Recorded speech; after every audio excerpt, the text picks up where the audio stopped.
What if I told you the people who grade your child's future haven't been paid for months? This is Kenya News Update today. Coming up, you'll discover why thousands of examiners who made the 2025 national exams possible are still waiting for their dues, and the massive threat this poses to the entire education system. Meet the invisible army of our schools. Teachers, security personnel, invigilators.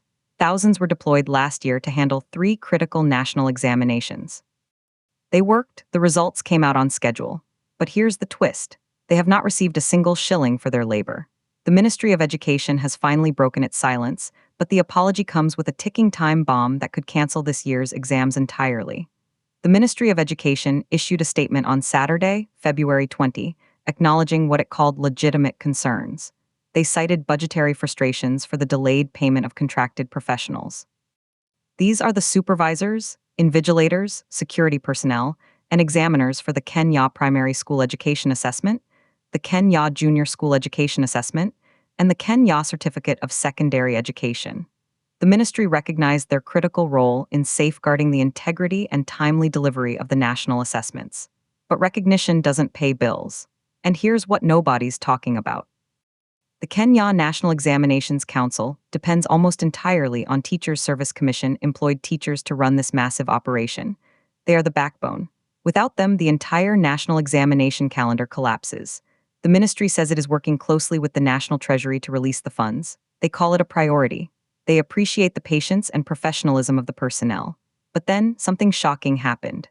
Earlier, before this statement, the teachers made a vow. A powerful collective threat. They declared they would boycott this year's examinations if their payments are not settled. Many said they would not even apply for the roles, citing the government's unreliability. Think about that. No invigilators, no examiners, no one to mark the papers. The 2026 national exams could simply not happen. This isn't just about delayed salaries. This is about the credibility of our entire national education system. The ministry says it regrets the situation and shares in the frustration. They promise to expedite the release of requisite funds within the shortest time possible.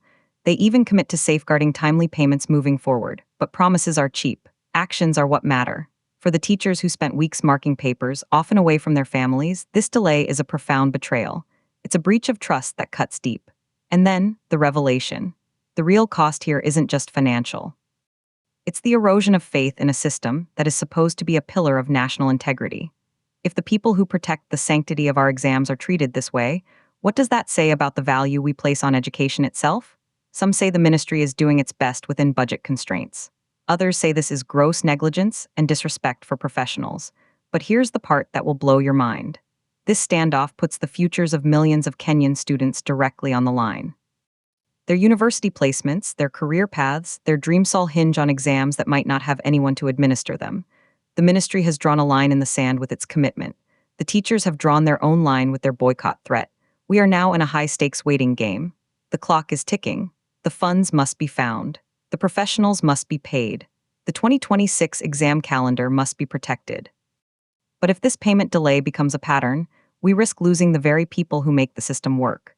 The implications are massive. This controversy raises an unanswered question. Can Kenya's education system truly function if it fails to honor its most basic contracts with the educators who serve it? The tension is clear. The government says it's working on it. The teachers say they're done with empty promises. The entire nation is watching to see who blinks first. Do you think the teachers are right to threaten a boycott, or should they give the government more time? Drop your take in the comments. Subscribe to Kenya News Update today for more breaking news that impacts your life.